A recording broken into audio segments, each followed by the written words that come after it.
තිබ්බනේ. ගොඩට ටික ආමන ගොඩක් ඒවා තිබ්බා. ඉතින් අර වැඩිපුර ගොඩක් අයිලලා තිබ්බේ ඒක තමයි ටයිස් ගහ කරන්න කියලා. අපි මේ පටන් ගමු. මොකද මම බලපු දෙයක් තමයි දැන් ඔයගොල්ලන්ගෙන් ඇහුවට පස්සේ ගොඩක් අයට මේ හයිපිටන්ස් ගැන අවබෝධයක් නැහැ අතර. නෝට්ස් උන ගොඩක් එක තිබ්බේ නැහැ මම හිතන විදිහට. අයිස ස්ලයිඩ් එකත් අප්ලෝඩ් කරලා තිබ්බේ නැහැ නේ. දැන් තියෙනවා. හරි. පළවෙනි දේ. මේ පාඩම අන්තර් සම්බන්ධ පාඩමක්. ඒ කියන්නේ මේ පාඩමේ ලින්ක්ස් තියෙනවා හැමතැනම. ඔයා normal distribution වලට ආවේ නැත්නම් probability කරනකොට ක්‍රමත ව්‍යාප්තිය normal distribution වලට අහුන්නේ නැත්නම් ඔයාලට මේ පාඩමට අවුලක් තියෙනවා. ඒ වගේම මේ පාඩමේ නියදුම් ව්‍යාප්ති කරනකොට sampling distributions කරනකොට හිතියේ නැත්නම් දැන් එහාට අවුලක් තියෙනවා. ඒක අනිවාර්යයෙන් මේ පාඩම link stat වල මේ statistical inference පාඩම සම්පූර්ණ link වෙච්ච පාඩමක්. හැමතැනම link තියෙනවා. ඒක එකතැනක අවුලක් වුණොත් අනිත් ඒවාට අවුලක් වෙන්න පුළුවන්. හරි. අපි මෙහෙම පටන් ගමු. මේක හයිප්‍රෙස් වලින් පටන් ගන්න බෑ. මොකද හේතුව මේකෙන් පටන් ගත්තොත් ඔයාලට මොනවද තේරෙන්නේ නැහැ. තා පටන් ගන්න මුලින් ඉඳන්. මුලින් ඉඳන් කියන්නේ අපි බේසික් ඉන්ට්‍රොඩක්ෂන් එක සම්පූර්ණ ඔක්කොම දෙනවා. හරි. අපි බලමු මෙහෙම. ඕනේ වදන ලියා ගන්න.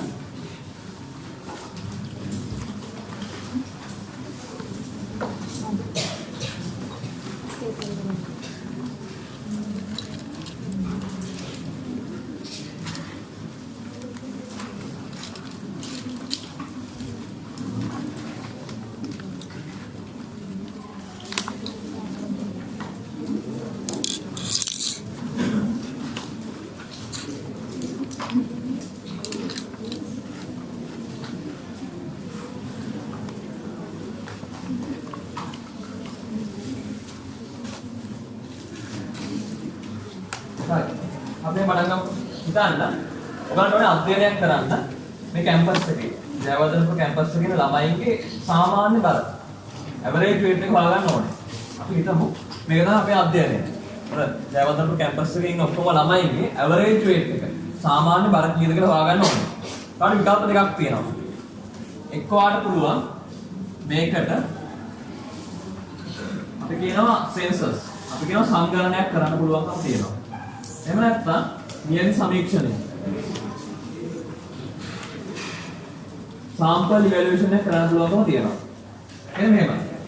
ඔයාට ඕන නම් පුළුවන් මේ කැම්පස් එකේ ඉන්න ඔක්කොම ළමයාව කොහොම ළමයින්ව වෙන වෙනම අරගෙන බර වයින් පුළුවන්කම තියෙනවා. මැනලා ඒ ඔක්කොම එකතු කරලා ළමයි ගානෙන් බෙදලා ඇවරේජ් එක ගන්න පුළුවන්. කැම්පස් එකේ ළමයි 30ක් විතර ඉන්නවා ඔක්කොම. ඔක්කොම ෆැකල්ටිස් වල ඔක්කොම ඉයර්ස් වල 14000ක් විතර ඉන්නවා. එහෙම කරනවා නම් ප්‍රැක්ටිකලි මොකද කරන්න වෙන්නේ? දැන් ඔයක ෆස්ට් ඉයර් කියලා ඔයගොල්ලන්ගේ හැම ලෙක්චර් වලකම යන්න ඕනේ. ලෙක්චර් ඉවරලාට ඉඳලා කාලාදියක් ගෙනල්ලා හැමෝගෙම බරමන ඉන්න ඕනේ. එදා අපේ ටියේක ඊළඟ දවසේ ඉඳලා බරමන ඉන්න ඕනේ. එන්නේ නැති අයට කෝල් එකක් දීලා බරහලා තියා ගන්න ඕනේ. ඒ වගේම මේ ෆැකල්ටිස් සමහර ඒවා තියෙන්නේ එළියේ තියෙන්නේ නස්සලාන එහෙම තියෙනවා මේක තියෙන ඉංජිනේරින්. ඒ වගේ ඒකට හැමතැනම ගිහලා බරමන ඉන්නවා. ප්‍රැක්ටිකලි කරන්න පුළුවන් දෙයක්. කරන්න බැරි දෙයක්. කරනවා ලොකු ශ්‍රමයක් අවශ්‍ය වෙනවා ලොකු පිළිවෙලක් දරගෙන ලොකු කාලයක් යනවා. ඒ නිසා සාමාන්‍යයෙන් මේක ප්‍රැක්ටිකල් නැහැ. සාමාන්‍යයෙන් අපි යමු මේ sample evaluation එකට. ඊට අපිට ලේසි ළමයි 100ක් විතර. ඔය 14000ක් විතර ඉන්නවා කියප එකේ ළමයි 100ක් විතර අරගෙන ඒගොල්ලන්ගේ බර මැනලා අපිට උපකල්පනයක් කරන්න පුළුවන් සංගාහනයේ බර කීයක් වෙන්නේ නැද්ද කියලා. දැන් අපි හිතමු මෙහෙම. අපි හිතමු බැරි වෙලාව අපි සෙන්සස් එකක් කරා නම් ළමයි ඔක්කොගෙම සාමාන්‍ය බර මැන්නනවා. සංගණනයක් තුලින් සෙන්සස් එකක් කරලා අපි හිතමු එන්නේ කිලෝග්‍රෑම් 48යි කියලා. දැන් අපි හිතමු 48යි එන්නේ කියලා. හරිද? මේක ප්‍රැක්ටිකලි කරන්න බෑ. අපි කරන්නේ අපි ගන්නවා නියදියක්. ළමයි 100ක් විතර තෝරගන්නවා. තෝරාගෙන ඒගොල්ලන්ගේ ඇවරේජ් වේට් එක ගන්නවා.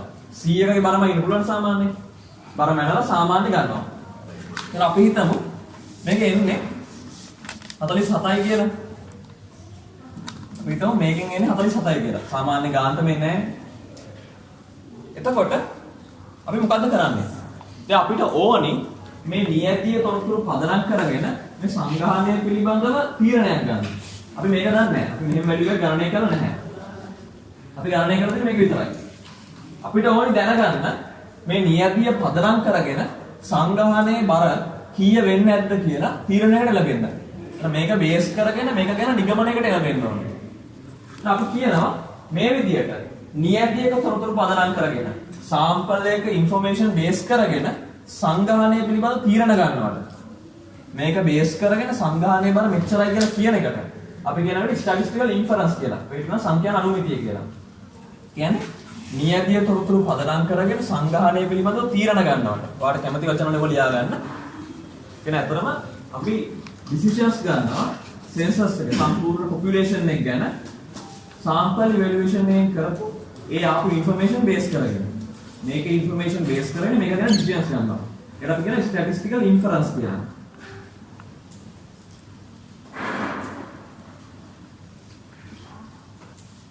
සංඛ්‍යා අනුමිතිය.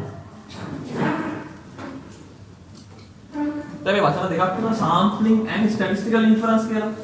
අපි මේ කරන්නේ inference part එක sampling කියලා කියන්නේ ඉතින් ඔය නියතිය තෝරගන්න එකනේ. දැන් මෙහෙම නියතියක් ගන්න නියතිය තෝරගන්න එක අපි 100 දෙනෙක් ගන්නවා කියලා. ඒ 100 දෙනෙක් තෝරගන්න විදියක් තියෙන්න එපා. ඒ විදිය තමයි sampling වලින් කියන්නේ. ඒක අපිට අදාළ නැහැ. ඒක දැන් පිටත් කතා කරන්නේ අපි. අපි කතා කරන්නේ inference ගැන. තමයි නම් කියන inferential statistics කියලා. අනුමිතික සංඛ්‍යාව. හරි. දැන් හිතන්න මේ සංග්‍රහණය බරක් දන්නේ නැහැ.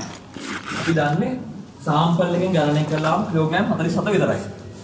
එතකොට අපි කොහොමද මේ ගාන පාවිච්චි කරලා මෙයාගේ බර කීයද කියලා තීරණය කරන්නේ? මේ ක්‍රමවේද දෙකක් තියෙනවා. එකක් තමයි estimation. Statistical estimation. සංඛ්‍යාන නිමානය කියලා අපි කියනවා. ඊළඟට hypothesis testing.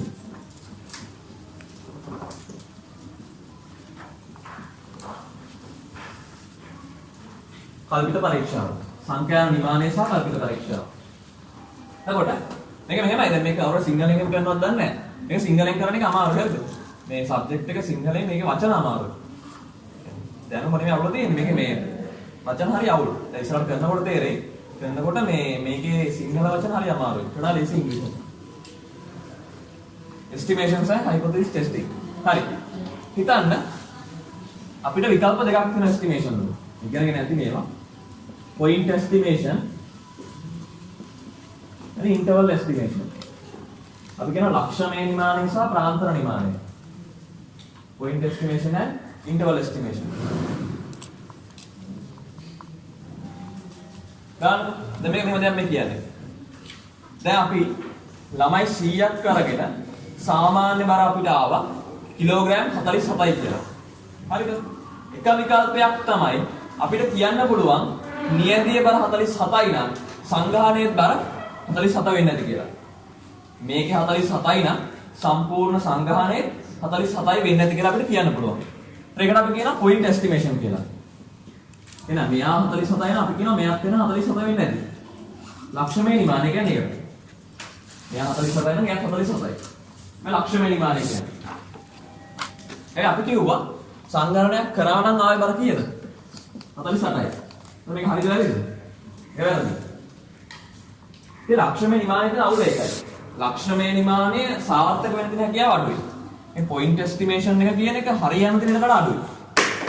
ඒත් අපි point estimation වල කියනවා ඔයගලන්ට උගන්වන්න ඇති මේ point estimate එකේ තියෙන ඕනි ලක්ෂණ ටිකක් කියන්න තියෙන අපි සිංහල කියන අනබිනට බව නමන කාර්යක්ෂම බව efficiency නමන දේවල් ටිකක් කියන්නේ. ඒ කියන්නේ මේක හොඳ වෙන්න. මොකද හේතුව මේක වරදින දින හැකියාව අඩුයි. වරදින හැකියාව වැඩි අතර. මේක 47යි මේක 48යි. ඒ නිසා අපි ළඟ විකල්පය තමයි interval estimation. මෙතනදී අපි කරන්නේ මෙහෙම. මෙයා 47යි නම් මෙයා 47යි කියලා අපි ඩිරෙක්ට්ලි කියන්නේ නැහැ. අපි කරන්නේ මෙහෙම. අපිට එනවා 47යි කියලා. අපිට ආපු 47 කියන අංගය අරගෙන අපි කරන වෙන්නේ දල වශයෙන් නිකන් හිතනවා. ධන හෝරින 2යි. 47 ධන හෝරින 2.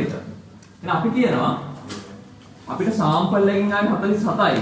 එහෙමනම් සංග්‍රහණයේ මධ්‍යන්නේ 47න් දෙකක් අඩු කරා 45යි. 47 දෙකක් එකතු කරා 49යි. අපි කියනවා සංග්‍රහණයේ මධ්‍යන්නේ 45 49 අතර වෙන්නේ නැති කියලා. ඒ සරලව කියන්නේ. තියරිටිකල් නෙමෙයි කියන්නේ සරලව කියන්නේ. අපි කියනවා නියදියේ මධ්‍යන්නේ 47යි නම් සංග්‍රහණයේ මධ්‍යන්නේ 45 49 අතර වෙන්නේ නැති කියලා. ඒක මීට වඩා සාර්ථකයි නේද? දැන් මේකේ කිව්වොත් එහම 47යි කිව්වොත් 48යි නම් කෙලින්ම වැරදිනේ. එකපාරේ වැරදි ඒක. හැබැයි මෙහෙම අපි කිව්වොත් 45 49 අතර වෙන්නේ නැති කියලා මේක වැටෙනව නේද අතට? يعني අපිට මීට වඩා නිවැරදිතාවයක් ගන්න පුළුවන්කම තියෙනවා. අනිත් එක තමයි මේකේ ඩිරෙක්ට්ලි කියන්නේ. කියන්නේ මේකේ 47යි කියනකොට සම්භාවිතාවයක් කතා කරන්නේ. අපි කියන්නේ අපිට 100% ෂුවර් මේක 47යි කියලා. මෙතන එහෙම නෙමෙයි. මෙතන අපි කියනවා 45ත් 49ත් අතර සංඝානීය මධ්‍යන්නේ පිටන බවට අපිට 90ක විශ්වාසයක් තියෙනවා. එහෙම අපි කියන්නේ. හැමතිස්සෙම ඔබ දැකලා ඇති.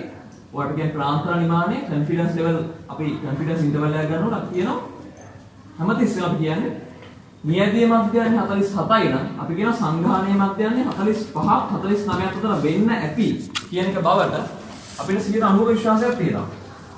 ඒ තේරුම මොකද්ද? මේක වරදින්න 10ක හැකියාවක් තියෙනවා. 90ක ඉඩක් තියෙනවා මේ අතර වැටෙන්න. මේ අතර නොවැටෙන්න 10ක ඉඩක් තියෙනවා. කියන්නේ වරදින්නත් ඉඩ ගන්නක් තියෙනවා. සමහරවිට ප්‍රොබැබිලිටි එකක් එක කියන්නේ. මේ ලක්ෂමය නිමානයට වඩා මේ ප්‍රාන්තර නිමානය හොඳයි. ක්ලියර්ද ඒක? මේ ගන්න විදිය දැන් කියන්නේ අපි. දැන් අපි මේ දලා අදහස් කිව්වේ.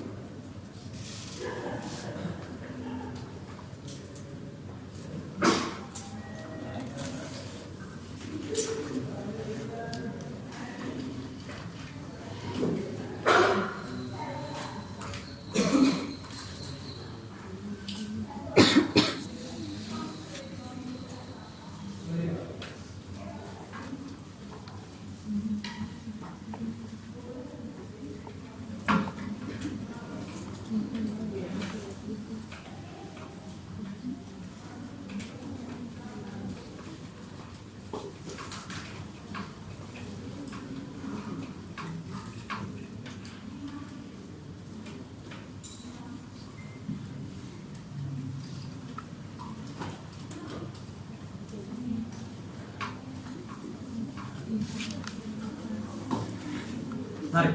එහෙනම් හයිපොතෙසිස් ටෙස්ටිං. දැන් බලමු මේ නිමානියට වඩා කල්පිත පරීක්ෂා තියෙන වෙනස. අපි යන්න කවුරු රෙකෝඩින් කරගන්නද? අර දෙන්නේ එක. හරි. නිමානයේදී උනේ අපි නියදියාගේ ගණනය කරා එක බේස් කරගෙන සංගාණය මෙච්චරයි කියලා කිව්වා. මේක 47යි නම් අපි කිව්වා එක්ක මෙයා 47යි. එහෙම නැත්නම් මෙයා බේස් කරගෙන අපි කිව්වා මෙයා 45 49 අතර වෙනවා ඇති කියලා. එහෙම අපි කිව්වේ නේද? මෙතනදී වෙන්නේ ඒක නෙමෙයි. මෙතනදී වෙන්නේ අපි මුලින්ම මෙයාව ගණනය කරන්නේ නැහැ. මේක අපි දන්නේ නැහැ මුලින්ම. හරිද? මෙතනදී අපි නියදියක් මුලින්ම අරගෙන නැහැ. අපි කරන්නේ මුලින්ම අපි එළඹෙන නිගමනයකට, උපකල්පනයකට එළඹෙනවා. අපි උපකල්පනයක් හදා ගන්නවා. කල්පිතයක් කියන්නේ ඒකයි. අපි කල්පිතයක් හදා ගන්නවා, ඉමේජිනේෂන් එකක් හදා ගන්නවා. නිකම්ම අපිට තියෙන දැනුම, අපිට තියෙන එක්ස්පීරියන්ස් එක අපි නිකන් හිතනවා සංගාහනයේ මැදයන්නේ මේක වෙන්නේ නැති කියලා. කියන්නේ ළමයින්ගේ කොහොමවත් බර බලන්නේ නැතුව අපි උපකල්පනයකට ලැබෙනවා කැම්පස් එකේ ඉන්න ඔක්කොම ළමයින්ගේ සාමාන්‍ය බල මේ ගාන වෙන්නේ නැති කියලා. අපි උපකල්පනයකට ලැබෙනවා. ඒක උපකල්පනයක් විතරයි. يعني කල්පිතයක් කියලා කියන්නේ ඒකයි. හරිද? දැන් අපි නිකන් හිතමු අපි හිතුවා මේගොල්ලෝ සාමාන්‍ය බල අපි හිතුවා කිලෝග්‍රෑම් 49යි කියලා. ඒක අපි උපකල්පනයක් කරා 49යි කියලා. ඕන උපකල්පනයක් කරන්න පුළුවන් කෙනෙක්. 49යි කියලා උපකල්පනයක් කරා. හරිද? ඊට පස්සේ අපි කරන්නේ මේ උපකල්පනය කරලා ඊළඟට ගන්නවා නියදියක්. ඊළඟට තමයි නියදිය ගන්න. නියදිය ගන්න ඊළඟට. මුලින්ම කරන්නේ උපකල්පනය. හරිද? ගානක් බැලුවොත් ඔයාලට ඒක තේරෙන්නේ නැහැ. ඒක ප්‍රැක්ටිකලි කරන්නේ මෙහෙම. ප්‍රැක්ටිකලි කරන්නේ අපි මුලින්ම සංගාහනය පිළිබඳ උපකල්පනයක් කරනවා. අපි කල්පිතයක් ගොඩනගනවා. ඊළඟට ගන්නවා නියදියක්. ඒ නියදිය තොරතුරු අධ්‍යයනය කළා. කියන්නේ අපි මුලින්ම කරේ 49 කියලා හිතාගත්තා. ඊට පස්සේ ගත්ත ළමයිගේ නියදිය. ඊට පස්සේ ළමයිගේ බලන්න නැත්නම්. ඒ අනුව අපි බැලුවා මේක කොච්චර දුරට නිවැරදිද කියලා. බැලුවා මේක හරිද නැද්ද කියන එක. හරිද? අපි හිතුවා එක්ක මේ ළමයිගේ බල 49යි. මෙයා තියෙන අපි හිතපු දේ. එහෙම නැත්නම් ඒක නෙමෙයි. මේක නෙමෙයි. මේ 49 අඩු වෙන්නත් පුළුවන් වැඩි වෙන්නත් පුළුවන්. කියන්නේ නිකන් තියරිටිකල් හිතන්න යන්න එපා මේ කරන දේ ගැන. නිකන් කියන්නේ ප්‍රැක්ටිකල් වෙන දේ ගැන. එතකොට අපි හිතුවා 49යි කියලා. ඊට පස්සේ නියදියක් ගත්තා. නියදිය තොරතුරු අධ්‍යයනය කරා. අධ්‍යයනය කිරීම මගින් අපි නිගමනයකට ලැබෙනවා අපි හිතපු දේ හරි කියලා. එහෙම නැත්නම් අපි හිතපු දේ වැරදි කියලා. හරිද? අපි හිතපු දේ හරි කියලා හිතුවොත් සංගාහනේ මධ්‍යයන්නේ කීයද? 49යි. අපි හිතපු දේ වැරදි නම් එක්ක 49ට අඩුයි නැත්නම් 49ට වැඩි. අන්න ඒ විදිහට තමයි සංගාහනය පිළිබඳව එතන තීරණයකට ලැබෙන්නේ. හයිපොතෙසිස් වලදී තීරණයකට එළඹෙන්නේ මේ විදිහට. මුලින්ම කරන්නේ කල්පිතයක් ගොඩනගනවා. පස්සේ නියදියක් අරගෙන නියදි තොරතුරු ඇසුරේ අපි බලනවා කොච්චර වළංගුභාවයක් තියෙනවද මේ කල්පිතේ කියලා. හරිද? ඒක තමයි බේසිකලි කරන්නේ.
ඊළඟට දැන් මේ හයිපොතෙසිස් පටන් ගන්න කලින් අපි විස්තර කරන්න යනවා සාම්ප්ලින් ඩිස්ට්‍රිබියුෂන්ස් ගැන. නියදුම් ව්‍යාප්ති ගැන. මොකද ඒක ගැන ඔයාලට අවබෝධයක් නැතුව මේක කරන්න බෑ. දැන් මේ පාඩම මම කිව්වේ ලින්ක් කියලා. ඒක දන්නේ නැතුව මේක කරන්න බෑ. ගණන් හදන්න යන්නේ නැහැ කියනම බේසිකලි කියන්නේ මොකද්ද වෙන්නේ කියලා. ඔයාලා ඉගෙන ගන්න දේ සාම්ප්ලින් ඩිස්ට්‍රිබියුෂන්ස් කියලා දෙයක්. මේක මේ පාඩමේ බේස් එක. මේක වැරදුනා කියලා කියන්නේ ඔයාලට කොන්ෆිඩන්ස් ඉන්ටර්වල් කරන්නත් බෑ. හයිපොතෙසිස් බෑ.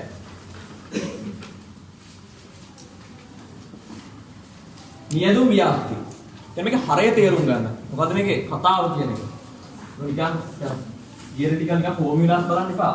මොකද්ද වෙන්නේ කියලා තේරුම් ගන්න. sampling distributions. දැන් මේක වෙන්නේ මේකයි. හිතන්න සංග්‍රහණයක් තියෙනවා. එතන population.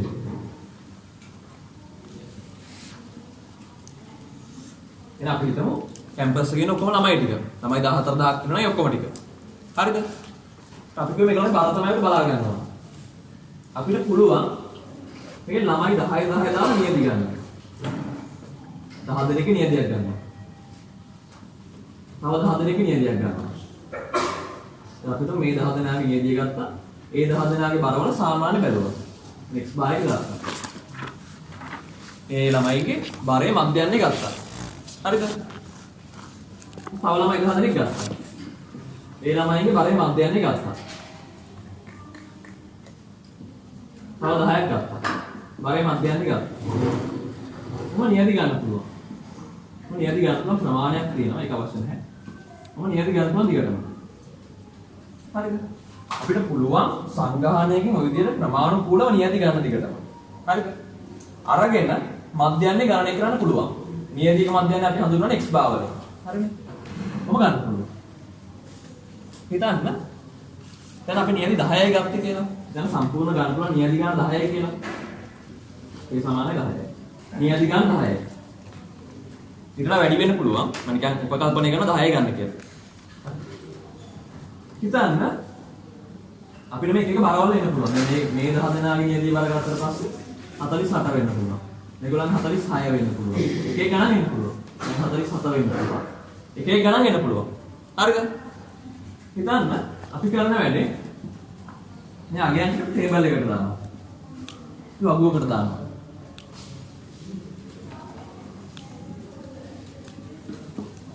මේ ආපු බරවල් අපි දානවා වගුවකට. අපි හිතමු මේ ආපු මේ බරවල් සාමාන්‍ය ඇවරේජ් weight එකේ ආපු පොදු වගයන් ටික අපි ගන්නවා ටේබල් එකට. අපි හිතමු අපිට ආවේ සමහරගේ 46 ආවා. මේ නියදි 10ක් අපි ගත්තා. මේ නියදි 10 ඇතුලේ ආපු සංඛ්‍යාව තමයි 46 ආවා. 47 ආවා. 48 ආවා. 49 ආවා 50 ආවා. ඔය ටික තමයි ආවේ. හරිද? නියදි 10ක් ගත්තා. ඒ නියදි 10 ආපු බරවල පොදු වගයන් ටික මේ තියෙනවා. කොමන් වැලියුස් ටික මේවයි කොහොමද තියෙන්නේ 46 47 47 ගාමක් 50. හරිද? ඊළඟට බලනවා මේක කී වාරයක් ආවද කියලා. හරිද? හිතන්න 46 බරේ මධ්‍යන්නේ 46 ආපු නියදි තියෙන එකයි. නියදි එකයි. හරිද? 47 මධ්‍යන්නේ බර ආපු නියදි දෙකක් තියෙනවා. 47 ආපු නියදි හතරක් තියෙනවා. 49 ආපු නියදි දෙකක් තියෙනවා. 50 ආපු නියදි එකක් තියෙනවා. හරිද? ගැන්දර උපකල්පනයක් කරන්න. අපි නියදි 10ක් ගත්තා. 10 අපි මධ්‍යන්නේ බර බැලුවා. ඊට අපි බැලුවට පස්සේ 46 47 47 තමයි 50 ආවා. 46 ආපු නියදි 1යි 47 ආපු නියදි 2යි ඔය විදිහට කියනවා. ක්ලියර්ද? ඊළඟ අපි ගන්න වැඩි මෙහෙමයි. අපි කරන්නේ මේ ටේබල් එකෙන් අපි ගන්නවා සම්භාවිතාව. ඔලේ කරලා ඇති මම නිකන් බලාගන්න. සම්භාවිතාව ගන්නවා. නියදි කීයක් ගත්තොත් ඔක්කොම 2 1 3 4 4 2 9 1 10යි. සම්පූර්ණ නියදි 10ක් ගත්තා. හරිද? නියදි 10න් 46 ඇවිල්ලා තියෙනවා එකක. 10න් 1යි කියලා කියන්නේ දශම 1යි. 10න් 1යි. හරිද? අර මෙතන 10න් 2යි. කියන්නේ දශම 2යි. දැන් දශම 4යි. දශම 2යි. ආපහු දශම 1යි. සම්පූර්ණ ගාන 1යි. හරිද? එතන අපි කරේ මොකක්ද? අපි කරේ සංඝාණයක් තිබ්බා, නියදි අරගත්තා. ඒ ආපු නියදි වල මධ්‍යයන්යන් පොදු වගයන් ටික ගත්තා. ඒවට තමයි සම්භාවිතාවන් හෙව්වා. හරිද? එහෙනම් අපි කරන්නේ මේ ටේබල් එක අපි දානවා graph එකකට. මේ ආපු ටේබල් එකේ මෙන්න මේ අගයන් දෙක. x bar එකයි px bar එකයි. නියදි මධ්‍යයන්ය සහ නියදි මධ්‍යයන්ගේ සම්භාවිතාව. මේ අගයන් දෙක අපි දානවා graph එකකට. වගු මේ අපි දානවා ප්‍රස්ථාරයක. හරිද? මේ පැත්ත දානවා x bar. මේ පැත්ත දානවා px bar. හරිද? x bar 46 47 48 49 සහ 50. 46 එකේ සම්භාවිතාව 0.1යි. 0.1යි. 47 මේ සම්භාවිතාව 0.2යි. 48 එකේ සම්භාවිතාව 0.4යි.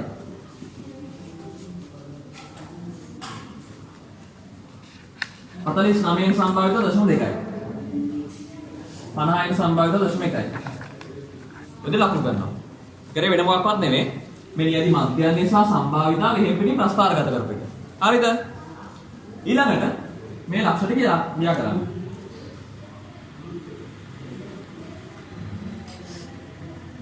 හරි. ඔය ලක්ෂ ටික යා කරාම මේන ව්‍යාප්තියට අපි කියනවා නියදි මධ්‍යයන්ය නියදුම් ව්‍යාප්තිය කියලා. ඉංග්‍රීසියෙන් කියනවා sampling distribution of sample means. මේකට අපි කියනවා sampling distribution of sample means කියලා අපි කියනවා. නියදි මධ්‍යයන්ය නියදුම් ව්‍යාප්තිය.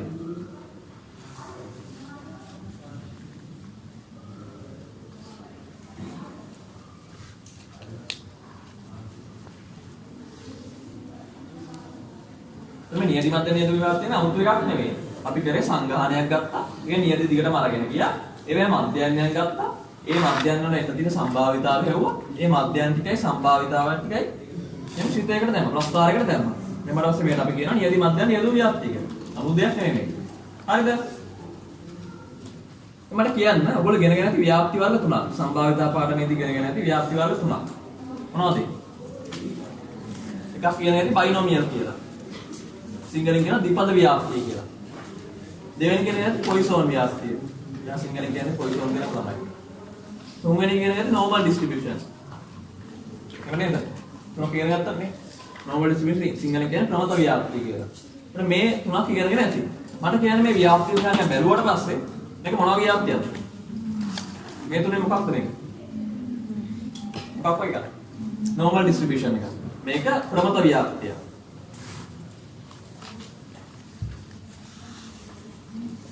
ආගෙන ඉන්න මේ ක්‍රමානුකූලව කරගෙන යන්නේ. ප්‍රමත ව්‍යාප්තිය තමයි මේක. මේක නෝමල් ඩිස්ට්‍රිබියුෂන් එක. ඔයගොල්ලෝ ඉගෙනගෙන ඇති නෝමල් ඩිස්ට්‍රිබියුෂන් එකක ප්‍රමත ව්‍යාප්තියක මධ්‍යයන්ය පිහිටන්නේ කොතනද? මේ ව්‍යාප්තිය කොතනද පිහිටන්නේ මධ්‍යයන්ය? ඒක මධ්‍ය ලක්ෂය. මැද පිහිටන්නේ. එහෙම නේද? මේ මධ්‍යයන්ය කීයද? 48 වෙනවා. දැන් මට කියන්න මේ මධ්‍යයන්යගේ තේරුම මොකක්ද? මේ දින x bar අගයන්ගේ මධ්‍යයන්ය. කියන්නේ නියදි වල ගත්ත මධ්‍යයන්යන්ගේ මධ්‍යයන්ය. නියදි මධ්‍යයන්යන්ගේ මධ්‍යයන්ය. අපි කියනවා mu x bar කියලා. mu x bar කියලා අපි කියනවා.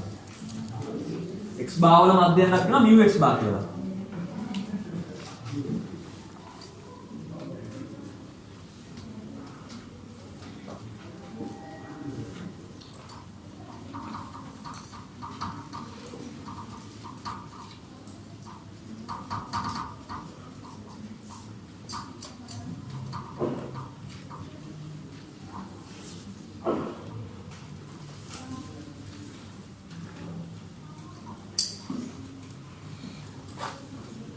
එතන දැන් ක්ලියර්ද?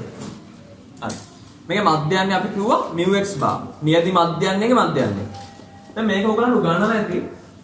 මේක සමානයි කියලා ඔයගලට හරි. ඔයගලන්ට උගන්වලා ඇති මේ නියදි මධ්‍යයන්යන්ගේ මධ්‍යයන්ය සමානයි කියලා ඔයගලට හරි. මොකක්ද කියන්නේ? ඈ සංඝාණය මධ්‍යයනයට සමානයි කියලා උගන්වන්න නැති. එහෙම නේද? එහෙනම් ඒක ඉතින් කියලා දෙන්න දෙයක් නෙවෙයි. ඒක ඇත්තම තියරිටිකල් ඔක් කියන්නේ ප්‍රූව් කරන්න පුළුවන් දෙයක්. නිකන් දැනගන්න කියන දෙයක්. මේ නියති මධ්‍යයනයේ මධ්‍යයනය සමාන වෙනවා සංඝාණය මධ්‍යයනයට.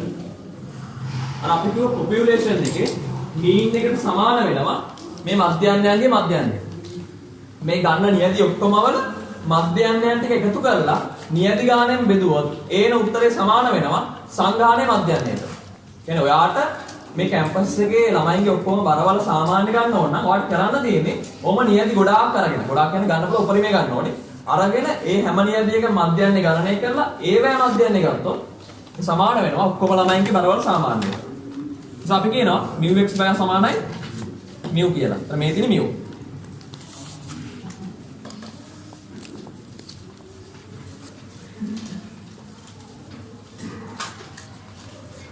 දැන් අපි සාමාන්‍යයෙන් ව්‍යාප්තියක් ක්‍රමතව ව්‍යාප්ති වෙනවා කියලා ලියන්නේ කොහොමද? අංකණය කරන්නේ කොහොමද? ඒක තෝරන්න කරලා ඇති. ලියන්නේ කොහොමද ඒක? අපි ලියනවා මෙහෙම. x bar දැන් මෙතන තියෙන x bar නේ. මේ x bar. x bar ව්‍යාප්ත වෙනවා. ව්‍යාප්ත වෙනවා කියනකොට මෙහෙම ලියන්නේ. කොහොමද ලියන්නේ? අපිට ලියන්නේ. ක්‍රමතව. ක්‍රමතව කියන්නේ n කියලා ලියනවා. මේ ව්‍යාප්ත වල උගන්වන්නේ පරාමිති දෙකක්. අපි කියනවා පැරාමීටර්ස් කියලා. පැරාමීටර්ස් කියන්නේ මොනවද? එන මේ ව්‍යාප්තිය වෙනස් වෙන බලපාන සාධක. එනේ මේ අගයන් වෙනස් වුණොත් එහෙම ව්‍යාප්තිය හැඩය වෙනස් වෙනවා. ව්‍යාප්තිය පිළිගන්න විදිය වෙනස් වෙනවා. මොනවද පරාමිතික වෙන්නේ? ක්‍රමත ව්‍යාප්තියක පැරාමීටර්ස් දෙක මොනවද? මධ්‍යයන්‍ය සහ විචලතාවය. එහෙම නේද? මේ කරපුවාම කියන්නේ මේ සම්භාවිතා පාඩමේ කරපු ටිකම කියන්නේ. මධ්‍යයන්‍ය සහ විචලතාවය. දැන් මේ ව්‍යාප්තිය මධ්‍යයන්‍ය මොකක්ද? μx bar. μx bar සමානයි μ. එහෙනම් මේ ව්‍යාප්තිය මධ්‍යයන්‍ය μ. x bar කියන ව්‍යාප්තිය ව්‍යාප්ත වෙනවා ක්‍රමතව. x bar කියන විචලනය ව්‍යාප්ත වෙනවා ක්‍රමතව මධ්‍යයන්‍ය μ. මෙතන මීන් එක. පළවෙනි පැරාමීටර් එක. ක්‍රමාවක්. ඊළඟ පැරාමීටර් මොකද්ද? විචලතාවය. ඒක විචලතාවය. විචලතාවය කියන්නේ x bar වල විචලතාවය. කියන්නේ මොකද කියන්නේ? සිග්මා වර්ග x bar. x bar වල විචලතාවය. විචලතාවය කියන්නේ සිග්මා වර්ග කියලා. x bar වල විචලතාවය.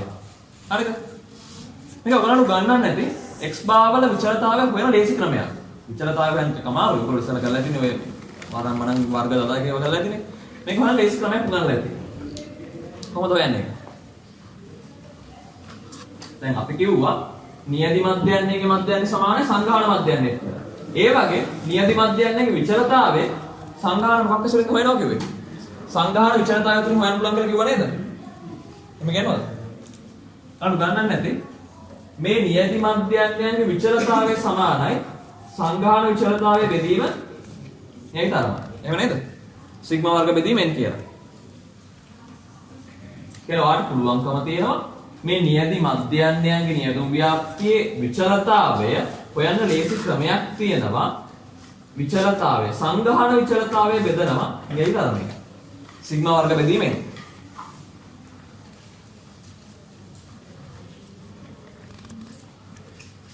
එනිසා වර්ග මෙතන දාන්න පුළුවන් මොකද්ද? විචලතාවය හොයන්න කොහොමද? වර්ග මෙතන දාන්න පුළුවන් වේරියන්ස් එක හොයන විදිය. ඊළඟ පැරාමීටර්. සිග්මා වර්ග බෙදීම n.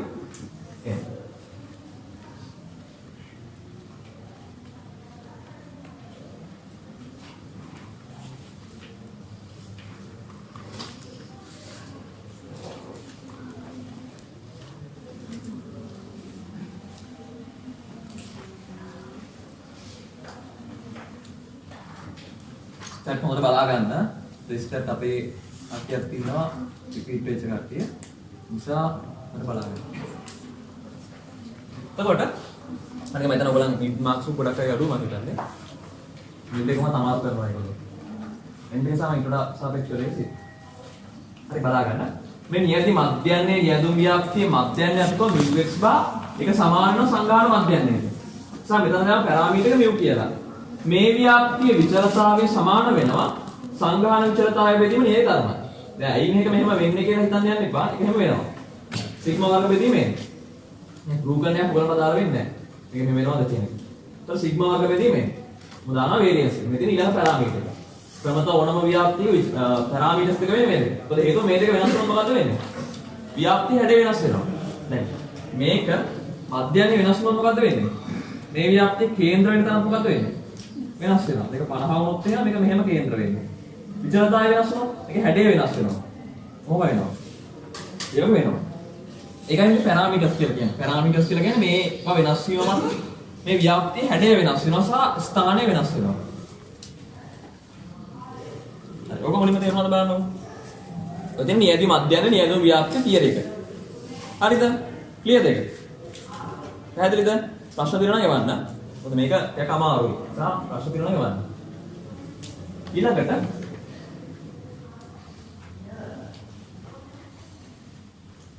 ගන්න කොලයක්. පොත නෙමෙයි. ඔය තියෙන කොල නෙමෙයි වෙන කොලයක් ගන්න. මම පිටුවක් කඩා ගන්නවා නැත්නම් මොකක් හරි කොලයක් ගන්න වෙනවා.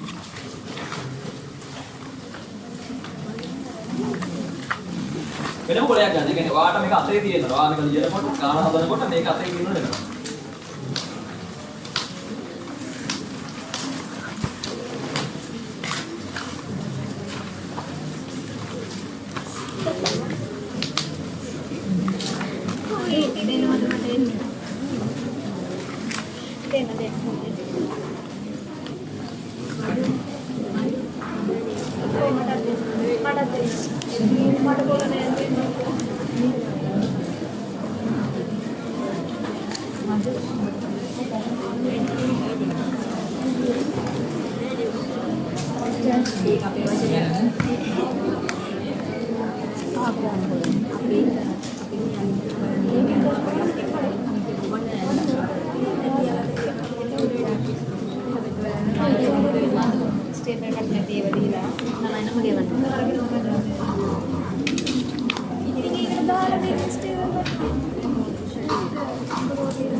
Thank you.